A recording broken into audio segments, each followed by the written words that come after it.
Since Stranger Things Season 2, created by the Duffer Brothers, has been uploaded onto Netflix recently, people have been asking me what I think. I am the Ranting Usher. Let me talk you to your seat. I really enjoyed Season 2. I felt that the choices made in the writing, acting, and direction were bolder, and that the story maintained a sharper focus.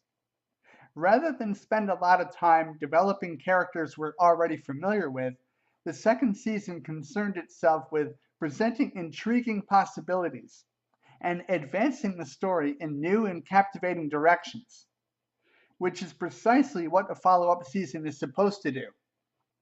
The story moved at a slower pace in the beginning than I would have expected.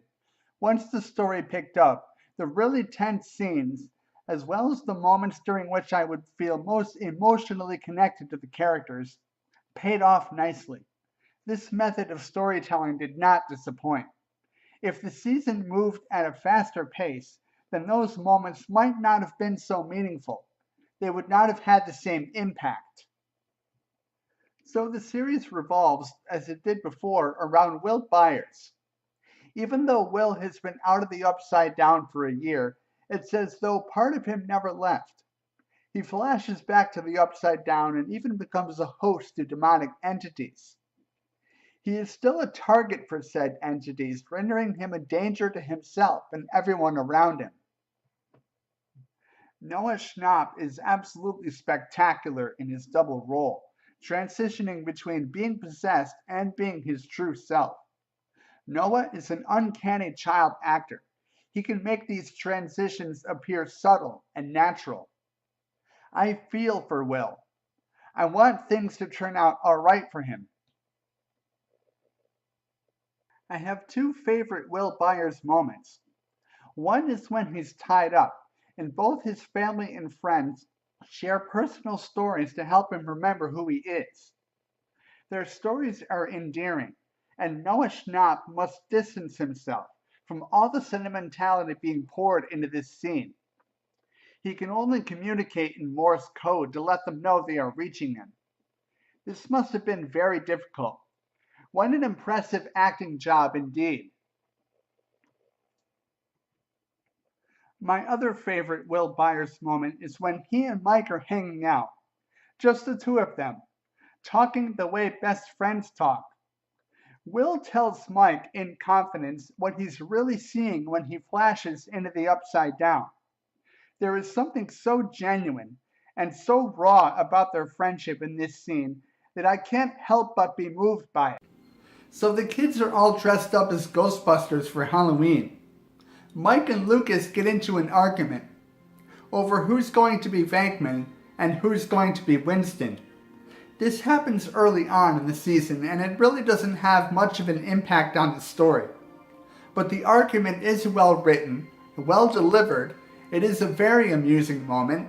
It truly captures the 80s nostalgia. It is a wonderful tribute to the Ghostbusters franchise, and all around, it is a very nice touch.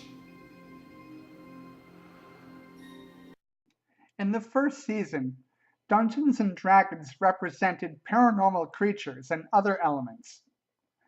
Dragon's Lair, an 80s video game in Season 2, introduces a new girl in town, Mad Max, played by Sadie Slink, along with Billy, Max's asshole brother, played by Decree Montgomery. I'm not crazy about either one because it seems like their only purpose is to create unnecessary drama. Max does possess redeeming qualities toward the end. Sort of.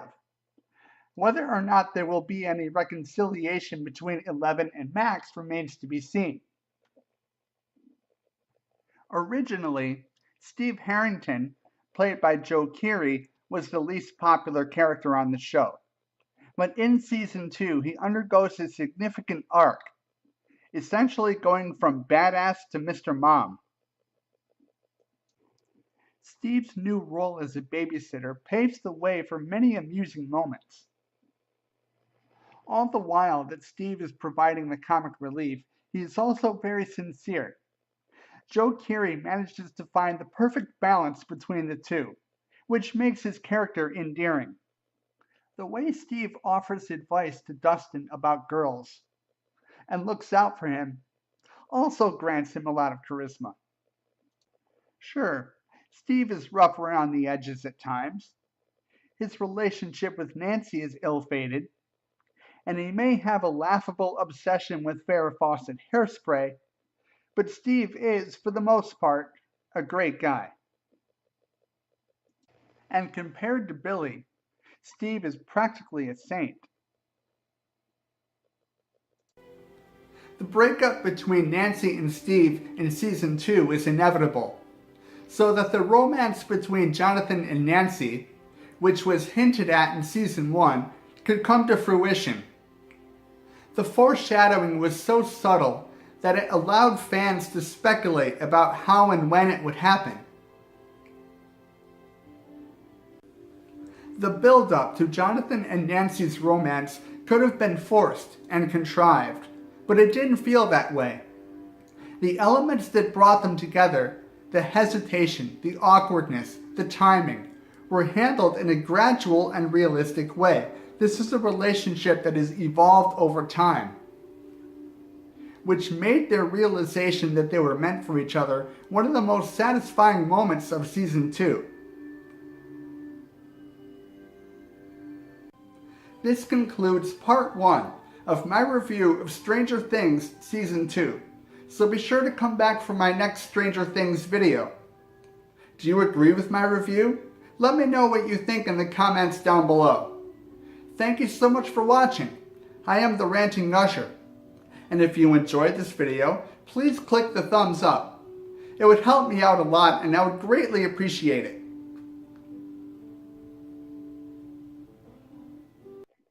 You're also welcome to share, and don't forget to hit the subscribe button to be sure you stay up to date on all my future videos. I'll see you next time.